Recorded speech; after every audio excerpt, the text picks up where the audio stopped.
Jim, the first spell as Hearts manager was tremendous. You leave in 2000 to go to Bradford City in the Premier League. Now, on the face of it, that sounds fantastic, but the circumstances you went into at Bradford were extremely challenging for you, weren't they? Very. I mean, one of the very first phone calls I got was from the previous manager to wish me the best, and got to know him quite well, Paul Jewell, who'd done fantastic to take him into the Premier League and stay there. And he told me a couple of stories, about the chairman. What, just to mark your card? Yeah. The chairman had, Paul Jewell came up through being coach of Jeffrey Richmond never appointed a manager who had experience. I was his first manager with experience, because he did it with Chris Kamara, who was a coach there. He did it with Paul Jewell, who was a coach there, and he did it with Chris Hutchins. Who was Paul's assistant. And he just said, I says, what was he like? And he just said, well, he says, he used to have me in the office for 5 hours every afternoon session. After the morning session, you come back and you spend 5 hours with him. I said, what? Yeah, what doing? He says, just talking. So then one of the people told me, one of the people who I got to know well at the club as well, in the background on the marketing side and that, was an ex-player, played for Tommy Docherty and all that. Gilly was his nickname, and he said, if you'd come up the right stairs at the time, he says, I would have told you, don't do it. So I thought, what's this? I've just come down, it's Premier League, and I says, well, it was done then, I was already there. And I remember Lenny Lawrence, remember a boy called Lenny Lawrence? Bumped into Lenny a couple of times, and we... Charlton Athletic. And a great record. And he managed a team, I think, was it Middlesbrough that came to, when he was at Middlesbrough came? And he had worked with him before. And he says, any advice? I says, any advice? He says, get out of here as quick as you can. And I'm not even there a week. So I never got one, in Premier League, I never got one, but he had spent a lot of money on great players that were coming to the back end of their careers. And he spent about 19 million, and I never got one. I think I signed 4 players and they were all frees. How are you going to survive the Premier League? But he actually told me, he says, look, I know we're going down and I want you to do this. I was offered an unbelievable bonus to come up, but he made further cuts when he went down, and we just ended up with kids who were never ever going to survive. I mean, you're still managing the Premier League, Jim, but obviously you leave Bradford, but then suddenly out the blue... Can I just say, once we, when it was decided we were going down, I got, in fact, Dennis Roach, you remember an agent, Dennis Roach? Yeah. He was one of the best known at the time, wasn't he? He was the one that helped me get Simon Stainrod for Falkirk, and he says to me, he was Glenn Hoddle's agent, and he was Dan Petrescu's agent, and he says to me one day, he says, you should get a 5-year contract here, right, with top money. Why? He says, because you cleared £10 million off the wage bill, right, by getting rid of players that are difficult to move on because they're on that big of money at Bradford. Nobody else can afford to pay them at the clubs they go to. So that's remarkable. Got lucky. In fact, Billy took the team away to Portugal, and I stayed at home to work behind the scenes to get some of these players. And when we got the squad down to what we wanted, if you look at the last 10 games, we had some great results, and it was just terrific. And we thought, but then when he said at the end of the season what he was going to do because they hadn't got the money, I said, we've got no chance to come back. So, but he was a very difficult man to work for, and probably one that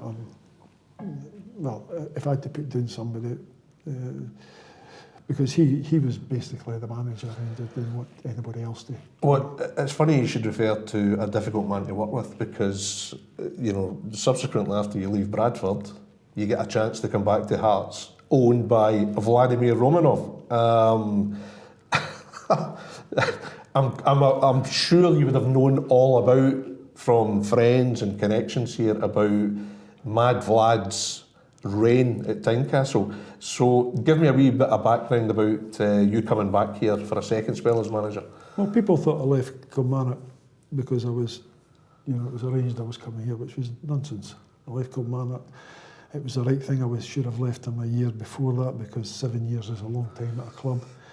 Stayed on through another director wanting me to stay on for that. But when I got a call from his right-hand man, Sergei Fetitovas, and wanted to have a chat, so I had a chat with him, and I had to go, funny enough, I had to go a secret flight to Lithuania to meet him, right? And I've still got the manager, and I'm thinking, what is this? And who do I bump into in the airport but Alan Ray, my physio that went to that, where are you off to? And I was like, I says, I'm going to, fortunately I was going to Copenhagen to catch a connecting flight. He says, what are you doing? I says, oh, it's an English club, want me to go and look at a player, for playing for Copenhagen. I had to try and make up some excuse because I couldn't tell him I was on the way. Alan would have got back and tell everybody, So anyway, when we go, first meeting was just unbelievable. And where did you meet him? This was direct with Vlad? Yeah, they flew me to Lithuania, and so Sergei picks me up at Kaunas, and when I got to his office, we said, we've got to go downstairs. Sergei says, because he's got something on before we have the meeting. I said, okay, so I go downstairs, and there's a massive gym, right, mirrored walls, state-of-the-art basket, because that's their passion over the basketball. He's got this thing. I thought, what's going on here, So I'm sitting here just like I'm now on the floor and that. And he comes out with a girl, right, and he starts dancing. Dancing away. And you wonder what the hell's going on here? I'm saying, Sarah, she's be about half hour now. So he goes away, another girl comes out dancing. So I says, what's this all about? And he says, he's in the final of Strictly Come Dancing in Lithuania at the weekend. And this is him practicing before he has a meeting to get his steps right and that. So I sat there, I was there about an hour and a half. So it goes up, right, and sits at this long table, further than that wall is away, and he sits there, and Sergei and I are sitting at the top, just like you see it in Russia, only one person at the end. So anyway, he talks about the club and this, and talks about, and I can't make him out because I'm getting it relayed to me, and he dashes up to the board. There's a big board behind me, and he's scribbling names and initials and crosses and arrows going everywhere. And I'm saying, this is crazy, So he goes down, and this is what, and then he was asking questions from the office, and everything was fine. So that was it.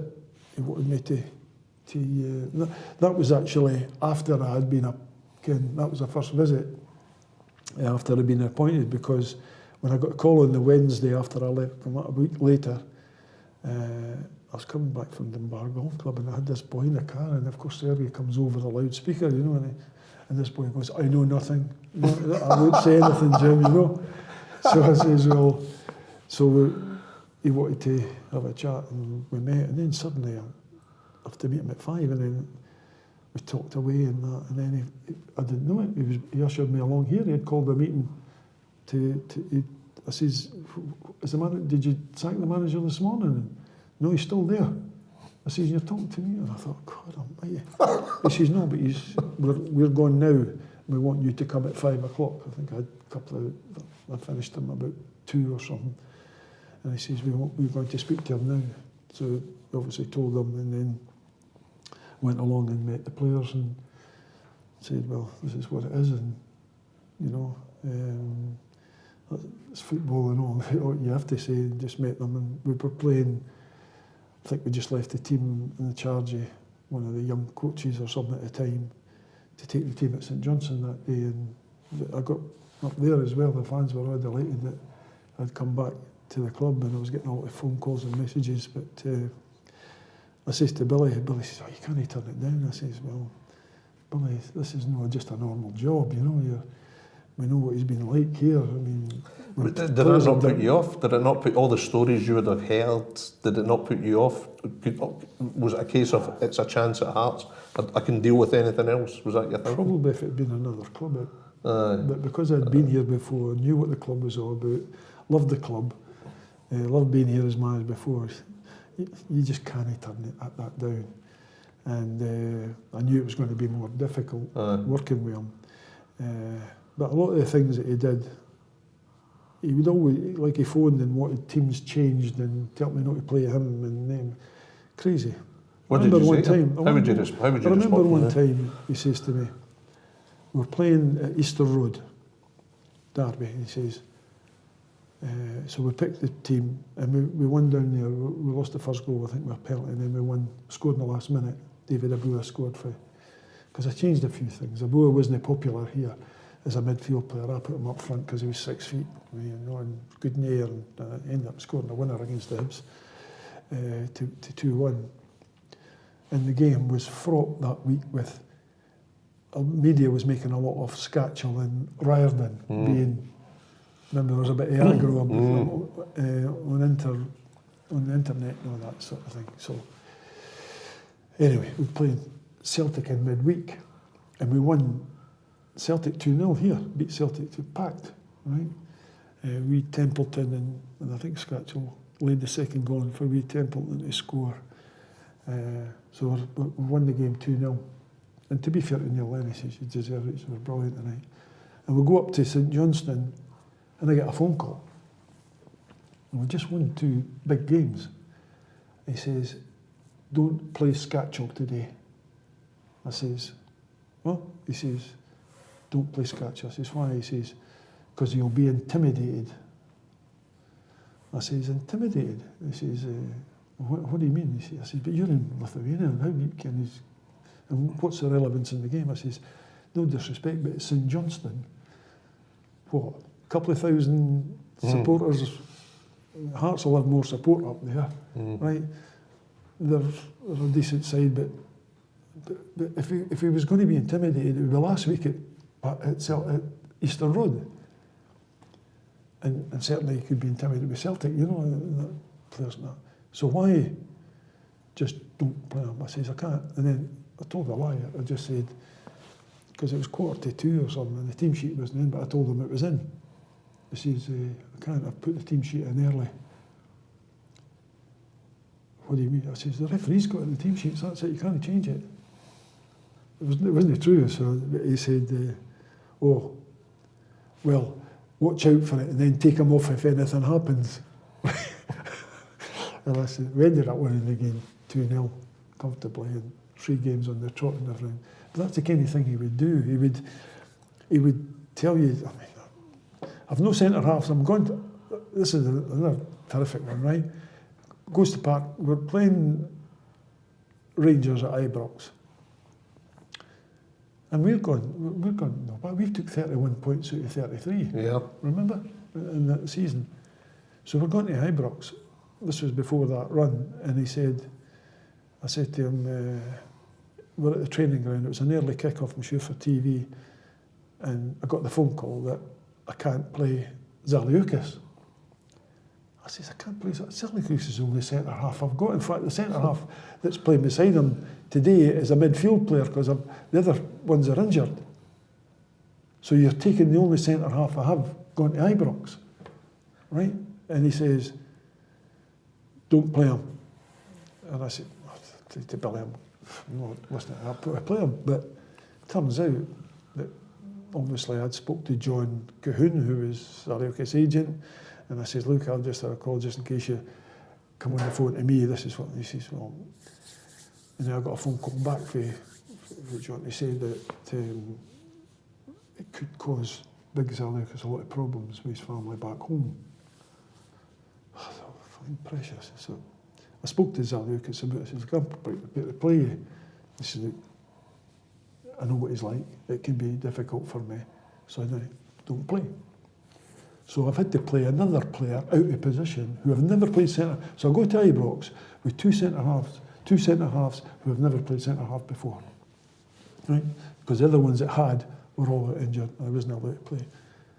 I'm in the bus after it. We lost 4-0. You know what else said to me on the bus? What happened today? I says, what happened today? I says, pretty simple. You left me without any centre half, so you know, So he what do you expect? He phoned you on the bus? Sergey. On behalf of him, Aye. he wouldn't phone me. Aye. Sergey would say, Mr. Romanov wants to know what happened today. I says, what happened today, Sergey? I says, Tell him just that. tell him, I says, that that's what you get when you've not got any centre halves and you take the only centre half I've got out of the team. So there's nothing else to say other than, you know, I'll never do that again. The one full season you had in your second spell, you finished third. Then you go 2 games into the next season and he ditches you. He decides to act, which seemed typical, you know, a typically ruthless move. Yeah. You know. Well, we got drawn against either Tromsø or Pats from Hungary, and it was a draw the first leg. And I thought, well, I'll watch the second leg because there'll be a decision then. We're thinking Tromsø's going to go through. Go on all the way to Tromsø. You know, I took north It's a long way. a long way, so I'm up there. I get back, then I've got to go to Pats got through, so I'm watching them on the Sunday after our game on the Saturday, because we've got to play them on the Thursday. So I go to, after the game, I leave. In fact, it was the Rangers game, I think. We just drawn with Ibrox. Naismith equalised in the second half. We should have been 4 or 5 up at half time. Finished 1-1. I'm on the flight to Hungary. Went there to see Vidyanton playing Packs. Watched the game, takes some dismal report, comes back, train, and then we're going to leave on the Tuesday or the Wednesday, and we get a draw, scoring, and it counts double, so we think it's a great result. And I come back to play Dundee United here on the Sunday, which after a European and played well, just couldn't get the ball in the net, and they scored with a deflected goal in 5 minutes to go. So we're sitting in the stand here, and the three of us, he says, Mr. Romanov wants to see you. I says, that's fine. So he goes up the stairs. He says, he wants to make a management change. I says, that's fine. I says, why? He says, well, just feels it's the right time to make a change. I says, because we lost today. And he says, I says, because we've had some week and we drew with Rangers last week at Ibrox in the opening game of the season. So, no, he says, I says, that's fine.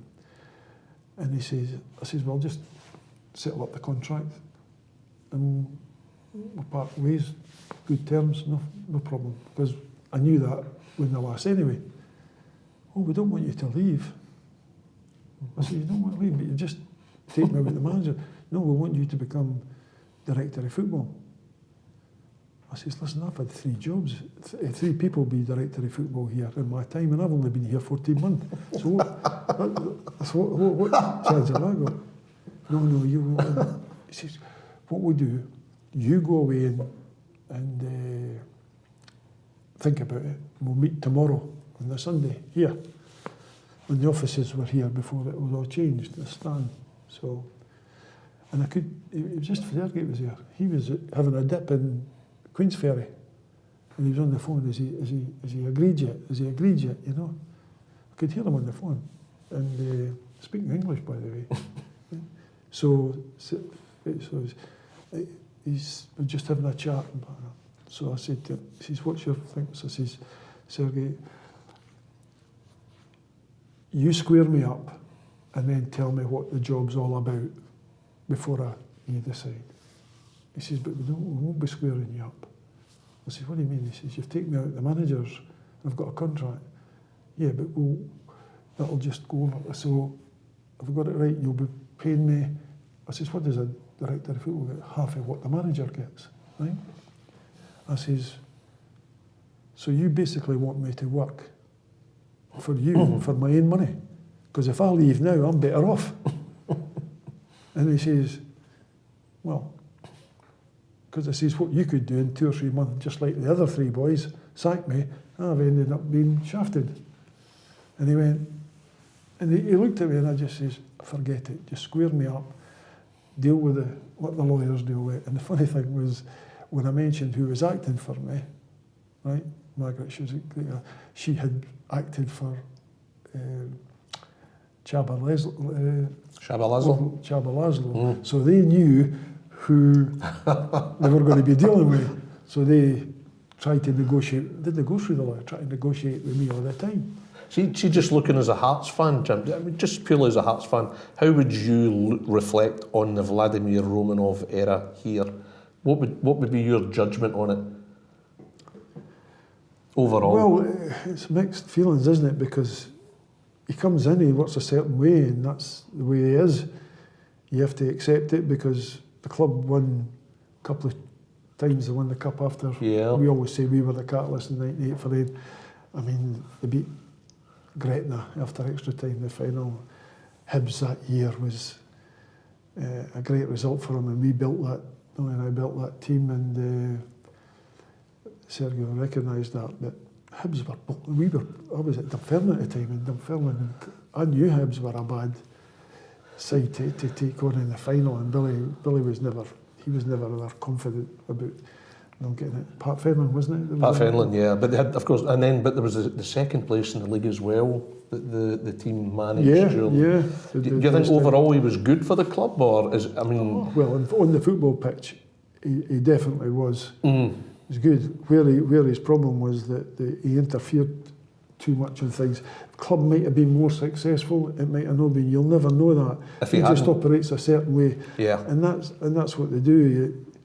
Though I did know that he tried to get into a couple of clubs before it, and I think it was Neil Doncaster that says to me, when he heard that he was coming here, he says he's already tried a couple of clubs. He says, but I don't want to go there. He didn't say that much about it, you know. Listen, I found him every time I was over in Kaunas 3 or 4 times. He invited me over to a meeting there and invited me to the Scotland game when Craig, remember, drew 0-0 when he didn't play a striker. Remember that controversial one? So we were in the stand together. When we went back to his place, to a hotel, the place was packed with supporters, so we went back to his office, but not the not the room I was in. He's got a penthouse one up the front with a periscope that looks all around the town, you know? A periscope. Right, and there was a big, like the size of that table there, big glass thing, and there was a submarine in it, right? Yeah. And I walked across and I'm looking at it, and he comes across and he says, "That's my submarine." I says, "How did you get in there?"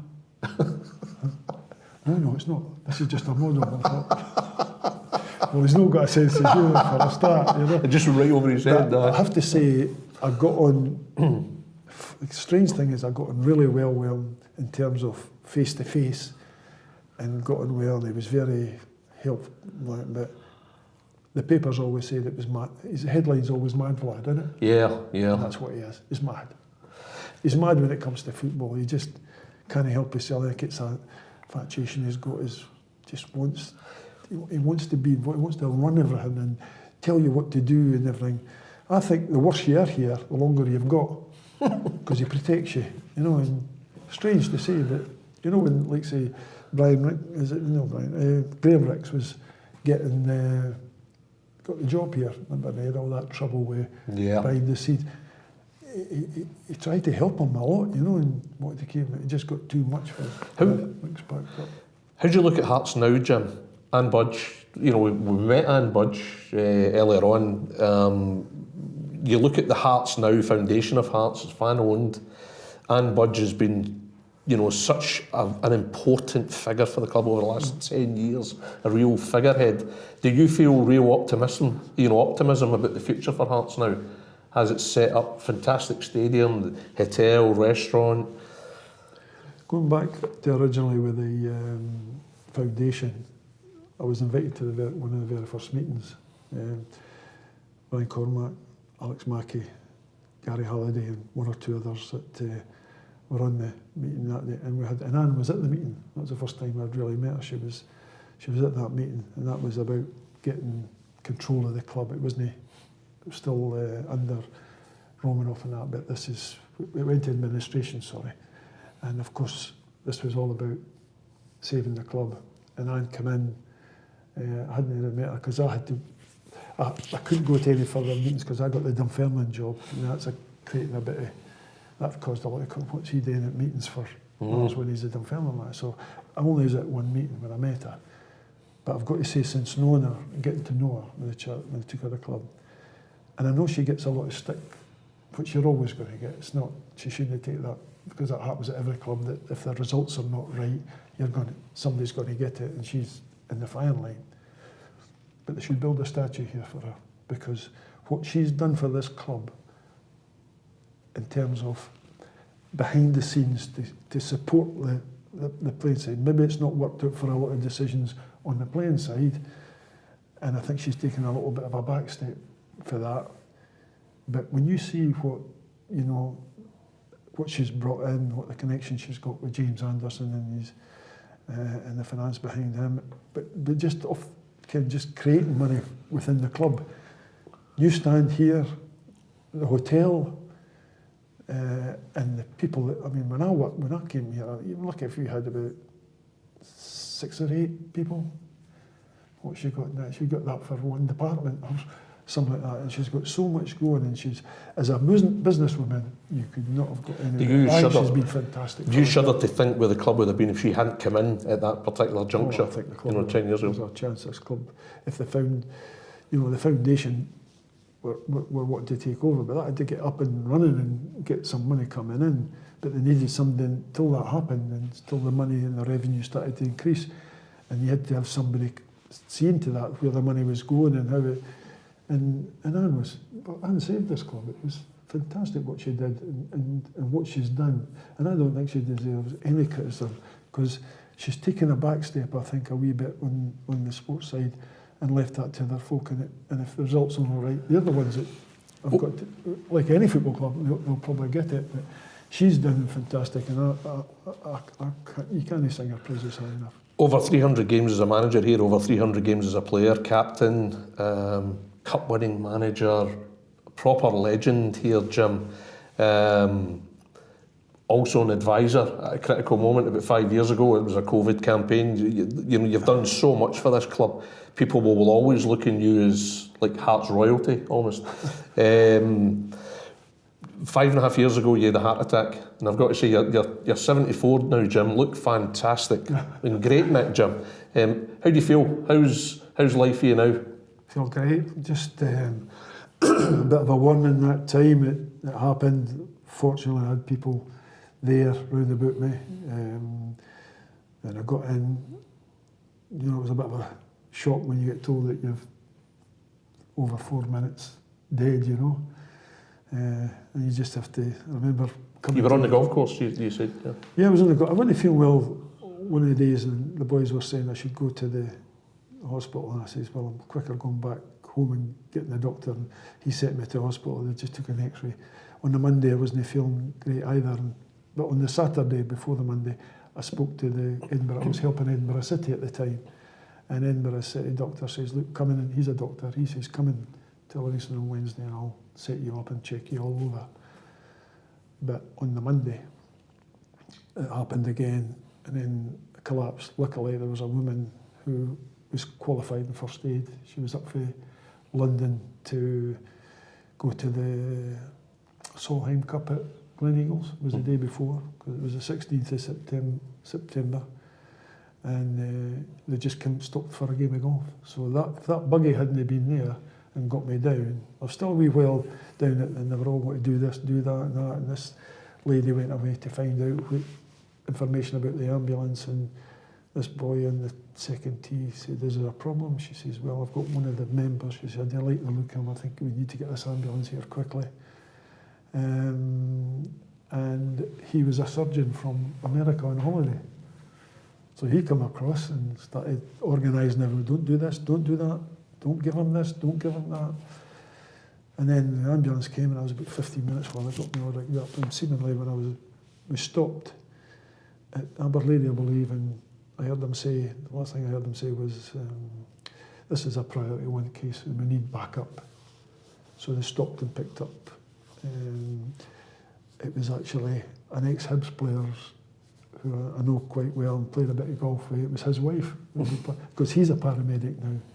a boy called Mike Kruchik, and his wife, Vicky. And that's when the hospital always told me, they wouldn't tell me how long I was out, but I managed to get hold of the graph, which told me I was 4 minutes, 25 seconds out.